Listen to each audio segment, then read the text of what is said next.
This episode brought to you by the Pirated Broadcast Network. For more wise men reading more good books in more public libraries.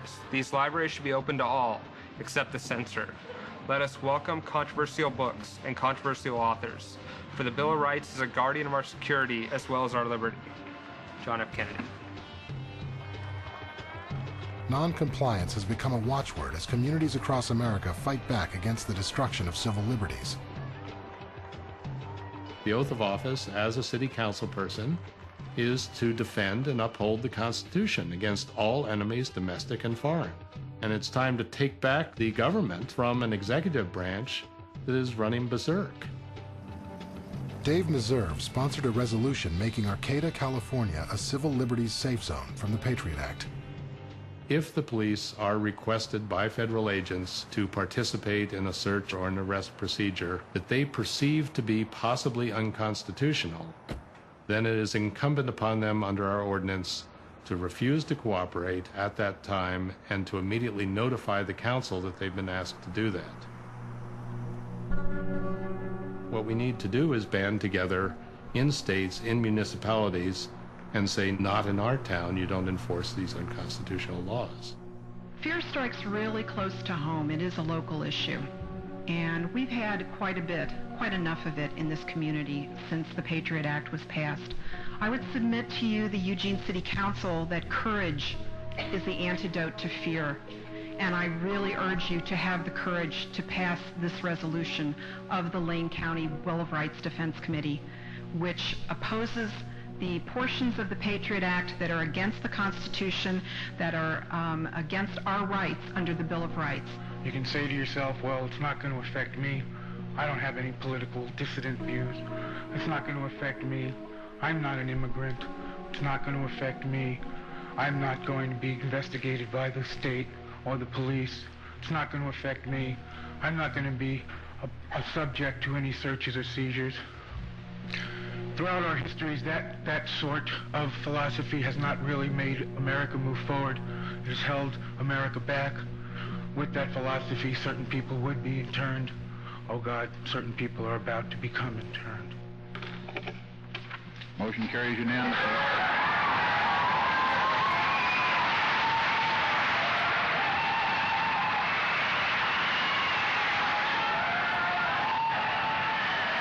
Now, 4 states and more than 300 municipalities have joined the cities of Arcata and Eugene in passing resolutions against the Patriot Act.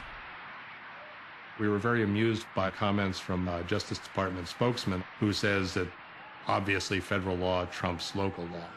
If the federal government would like to come and say that somehow they are going to make us withdraw our ordinance, to quote our presidents, I say bring them on.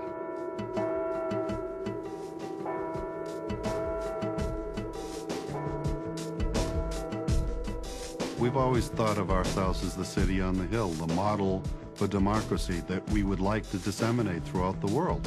And yet, by our actions after September 11, we have destroyed that model. The designation of enemy combatants, the hold until cleared policy, the disregard of the Geneva Convention, the infiltration of groups and First Amendment activities, all of that happened without Congress's say-so input and without a public debate about whether or not the government was going too far, too fast. This is not an issue of the left and the right. This is an issue of our basic freedoms.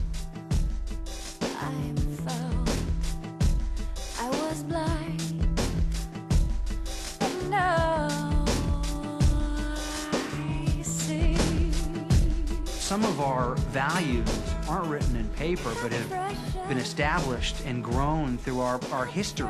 And the intangible values that make America great and have the presence around the world that it does and be looked to as a leader, we need to stick to those intangible values as well. The United States really is different from other countries. We're not like France or England or Japan. We're not bound together by a common race or a common religion. What binds this country together are our principles. Most importantly, democracy, fairness, and the rule of law. The American public has to remind itself not just what it is that we're fighting against, But what are we fighting for? That these core values that define us as a country are what make us strong as a nation. They're not our weakness.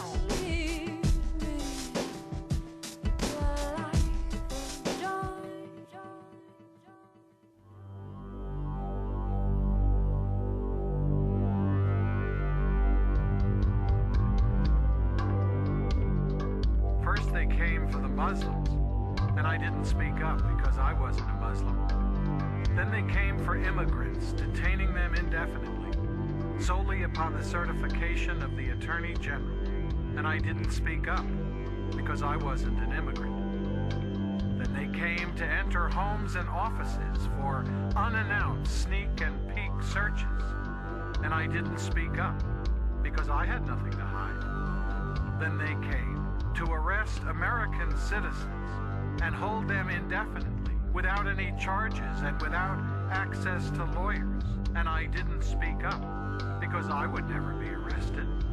Then they came for immigrants and students from selected countries, luring them under the requirements of special registration as a ruse to seize them and detain them, and I didn't speak up because I wasn't required to register.